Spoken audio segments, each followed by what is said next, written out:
Assalamualaikum dan salam sejahtera. Anda bersama saya Hafizal Zaman dalam Buletin Awani Jam ini. Kita mulakan dengan keretakan UMNO dan juga Parti Bersatu tidak dapat lagi dibendung dan ia selepas UMNO umum tolak kerjasama dengan Bersatu pada PRU15 akan datang.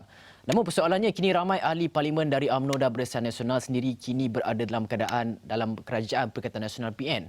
Jadi kita ingin melihat kepada situasi politik ini, kini apa yang kita lihat UMNO umpamanya main tarik tali dan juga pendirian UMNO timbulkan banyak persoalan. Dan bagaimana pula dengan muafakat nasional antara UMNO dan juga PAS? Semua ini kita akan bincangkan bersama Profesor Ulung Dato' Dr. Samsul Amri Baharudin, pengarah pengasas Institut Kajian Etnik UKM. Assalamualaikum, selamat pagi Dato'. Assalamualaikum. Salam. Datuk, pertama sekali kita nak fahamkan situasi ini. Mengapa UMNO ingin memutuskan kerjasama politik bersama dengan Bersatu menjelang pada PRU yang ke-15 nanti? Apa punca-punca yang boleh kita lihat? Adakah disebabkan oleh masalah pembahagian kerusi? Adakah disebabkan oleh kedua-dua parti mempunyai objektif ataupun perjuangan yang sama berlandaskan parti politik Melayu atau bagaimana? Sebenarnya yang kita harus faham, UMNO bukannya satu koleksi yang bersatu seperti dahulu. Ianya mempunyai kelompok-kelompok yang terpisah-pisah di dalamnya walaupun di bawah payung UMNO. Jadi ada dinamika dalaman yang berpecah-pecah ini yang kita harus ambil kira apabila melihat tindak tanduk UMNO. Jadi kita selama ini tindak tanduk UMNO yang kita nampak macam tarik tali ataupun main joget-joget ya. Kita dapati mereka ini digerakkan oleh beberapa faction dalam UMNO. Jadi apabila gabungan faction ini ada yang setuju, ada yang tak setuju dalam keputusan UMNO ini tapi tak keluar, yang keluar hanya kenyataan bertulis, kita dapati bahawa tak semua daripada 190 lebih atau 189 bahagian UMNO itu bersetuju. Jadi saya kira ini adalah satu petanda bahawa walaupun dari segi majoriti nampaknya bersetuju, tapi bila sampai waktunya, ia mungkin, iaitu pilihan raya ke-15 ini, mungkin persetujuan itu hanya diikuti oleh beberapa bahagian saja. Ini yang kita harus faham. Jadi akibat daripada itu ialah Majlis UMNO tertinggi sudah tidak ada kuasa seperti dahulu. Kerana selalunya semua menteri kabinet adalah daripada ahli majlis tertinggi dalam UMNO. Sekarang ada 4-5 orang yang luar daripada majlis UMNO tertinggi dan selainnya dalam majlis UMNO tertinggi, tetapi mereka tidak dapat menyimpulkan satu pandangan yang bulat kerana mereka tak hadir dalam majlis UMNO tertinggi. Jadi pada saya pecahan-pecahan ini yang kita harus perhatikan, yang menyebabkan terdapat turun naik jongkat-jongkit tarik tali yang kita lihat hari ini. Berkait dengan keputusan UMNO, UMNO dari dulu memang sudah menyatakan mereka dalam, kita mesti faham bahawa yang kita lihat inilah grand design, bukannya satu kesepakatan. Grand design itu maknanya satu strategic group lah, kumpulan strategik. You cuba lihat, UMNO kahwin dengan PAS, UMNO kahwin dalam barisan, UMNO kahwin dengan PN. Ini UMNO ni ada poligami dia, politik dia ni luar biasa. Jadi pada saya ini juga menunjukkan tentativeness, iaitu kesementaraan dalam cara mereka berinteraksi dengan Bersatu. Itu sebabnya saya tengok bila Bersatu memberi reaksi, Datuk Seri Hamzah menarik. Reaksinya tidak kata terima, tidak kata tolak, tetapi ambil perhatian, dipertimbangkan. Ini perkataan-perkataan inilah yang kita kena pegang. Bukannya keputusan. Tidak ada keputusan. Cuma pandangan, pendirian yang diterima, dipertimbangkan oleh kedua pihak. Itu pandangan saya lah. Ya. Dan Datuk, sebenarnya apabila UMNO dikatakan mahu memutuskan kerjasama politik dengan Bersatu, kita nak lihat timbang tara di sini. Sebenarnya antara kedua-dua parti, siapa yang rugi, siapa yang tak rugi, siapa yang mempunyai kelebihan, siapa yang tidak mempunyai kelebihan sekiranya kerjasama itu ditamatkan? Sebenarnya kita harus bermula melihat Bersatu. Bersatu dalam PH, lepas tu Bersatu pecah. Dalam PH Bersatu yang paling kecil, ya, minoriti.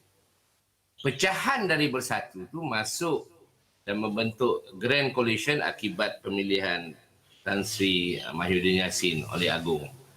Jadi dalam Grand Coalition itu Bersatu sendirinya jadi ketua melalui Perdana Menteri Tan Sri Mahyudin Yassin. Bilangan kursi pun kecil berbanding dengan UMNO dan PAS. Jadi isunya beginilah, minoriti memerintah majoriti. Tetapi walaupun ditambah kemudian ahli-ahli baru masuk dan sebagainya, tapi kabinet telah dipilih. Melalui kabinet itulah kekuatan Bersatu itu dilipat gandakan, bukannya melalui keahlian dalam parlimen. Bila bagi GLC, ketua GLC dalam UMNO, walaupun mereka tak masuk Bersatu, tetapi mereka bukan terpaksa lah, tapi dalam keadaan di mana terkurung melalui apa yang mereka dapati daripada GLC itu. Mereka ada jawatan. Jadi kalau kita kira wakil rakyat dalam UMNO di parlimen ni ramai yang walaupun tak masuk Bersatu tapi dalam lingkungan Bersatu lah. Bila kita lihat sebagai ketua GLC patuh pada Perdana Menteri, pengurusi dan sebagainya, dan menarik pada saya.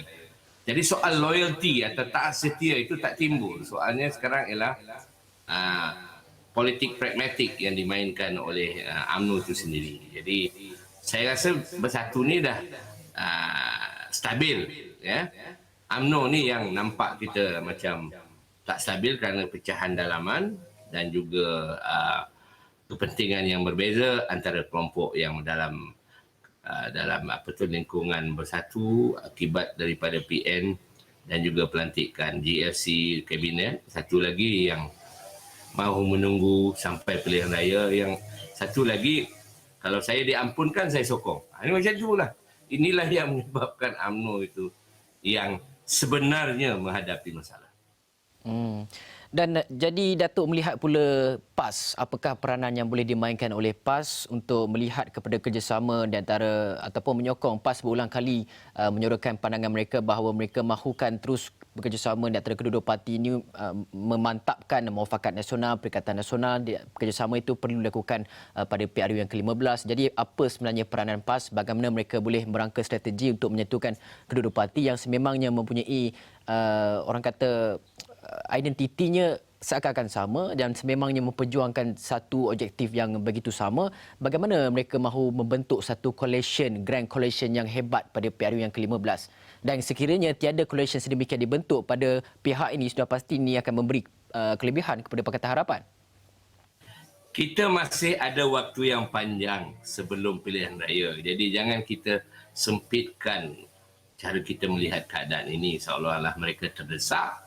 Seperti Tun Mahathir dulu didesak supaya bersara cepat. Ya? Ini lain, keadaan ini lain. Keadaan lain sekali kerana PAS semalam membuat kenyataan yang difokus oleh PAS ialah kesatuan umat.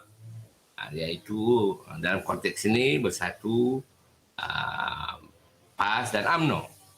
Ini tiga parti yang disebut oleh Taqiyuddin kemarin. Jadi pada saya, mereka melihat Malay Unity sebagai fokus. Malay Muslim Unity sebagai fokus.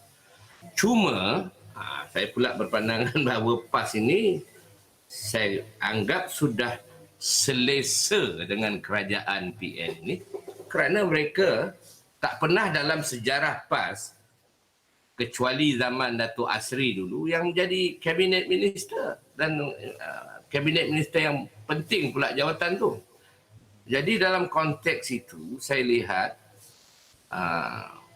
PAS pun nak bagi pun tak mau, nak juga simpan apa yang sudah dipeluk ini. Jadi kita lihat PAS ini sebenarnya serba salah juga.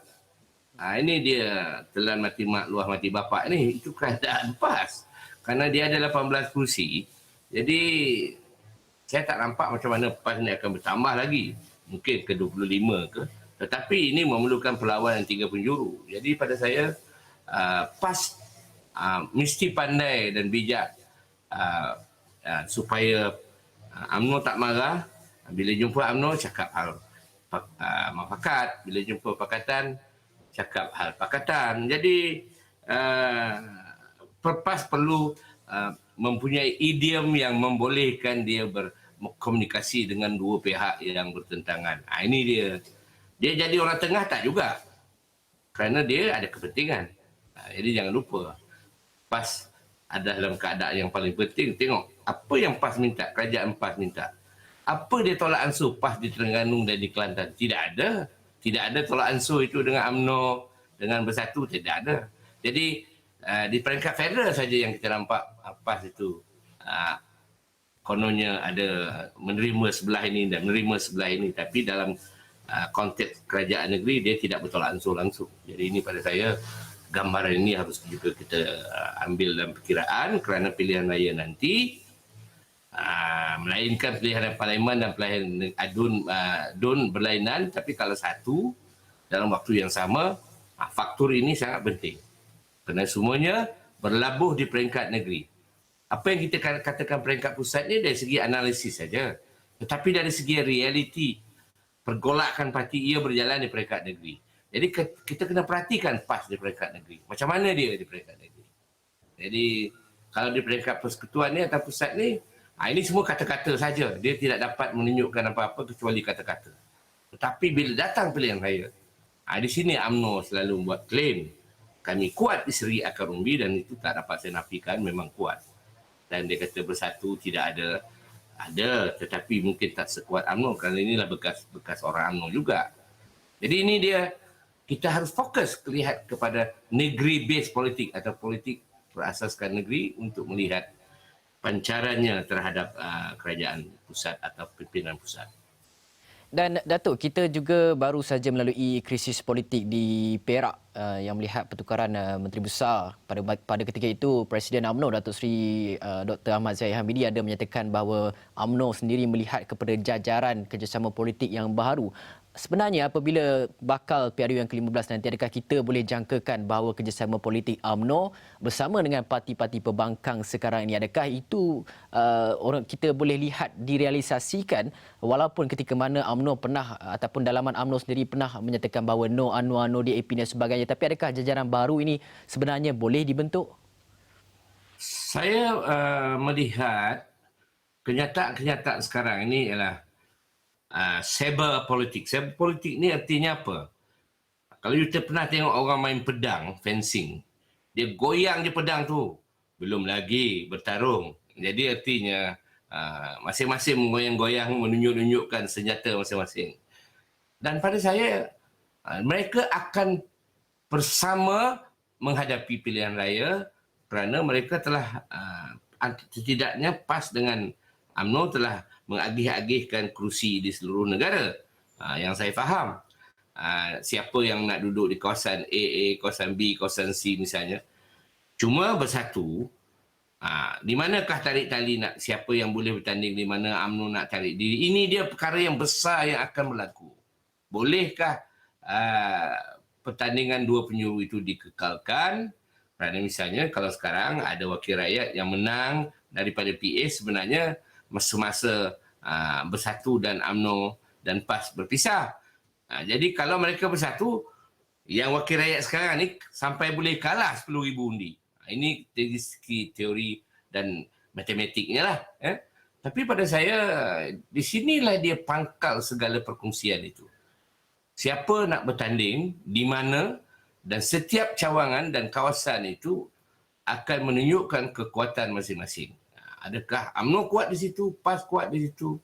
Misalnya di Johor. Johor tidak mempunyai kekuatan PAS seperti di Kelantan dan Terengganu. Tapi ada calon-calon PAS. Dan juga saya dapati, kalau kita lihat undi-undi dulu, kalau tak ada undi daripada China atau penyokong DAP, tak menang calon-calon PAS itu di Johor. Jadi ini perkara penting yang kita perhatikan, walaupun kita berminat di peringkat pusat, tapi pada saya, sambil kita memerhati di pusat itu, kita kena perhati di kaki. Ke mana dia? Apa dia yang berlaku? Ini dia kekuatan UMNO dalam memberi kata dua dan sebagainya. Itu kerana mereka tahu kekuatan bala tentera mereka. Ini dia kelebihannya. Kerana kalau kita lihat, UMNO dengan wanita UMNO-nya, dengan puteri, dia berlapis-lapis bala tenteranya. Jadi macam mana ni? Cuma berbezanya, bala tentera UMNO ni sekarang ni tidak semeriah dulu dan semewah dulu. Inilah dia yang akan kita hadapi sebagai cabaran untuk UMNO berdiri dan bergerak dengan lebih kukuh, kerana mereka pun saya tengok macam terhuyung hayang juga sebab dalam banyak berpecah kan. Jadi walaupun Datuk Seri Ahmad Mazlan kata 147 daripada 189 UMNO bahagian menyokong banyak perkara yang dibincangkan dalam mesyuarat UMNO bahagian dulu, bukan hanya dengan bersatu. Banyak lagi 3-4 perkara lain yang lebih besar. Jadi pada saya kadang-kadang silap mata ni pun di peringkat pusat ni lah yang saya kata banyak silap mata. Tapi kalau di peringkat bahagian, di peringkat negeri, susah nak main silap mata. Sebab orang bertugas dan bekerja menyokong bukan kerana wang. Mereka tidak duduk di situ digajikan. Jadi isunya sudah lain di peringkat negeri. Adakah apabila ramai sebenarnya pihak pemimpin-pemimpin politik tanah air menuntut kepada pilihan raya umum ke-15 itu perlu dipercepatkan untuk menyelesaikan segala kemelut politik yang ada, peralihan, pertukaran sokongan dan sebagainya. Selagi mana Akta Anti Lompat Parti, Akta Dana Politik dan sebagainya tidak diimplementasikan dalam negara, adakah kita akan menerima nasib yang sama juga, pergolakan politik yang boleh terjadi pada bila-bila masa dan menyukarkan kelicinan pentadbiran itu? Adakah kita akan menghadapi perkara yang sama apabila kedua-dua akta ini tidak dikuatkuasakan, dan dalam masa yang sama juga kita melihat kepada perpecahan politik yang boleh berlaku pada bila-bila masa sekiranya PRU ke-15 dijalankan tetapi masih lagi berlaku pergolakan politik itu?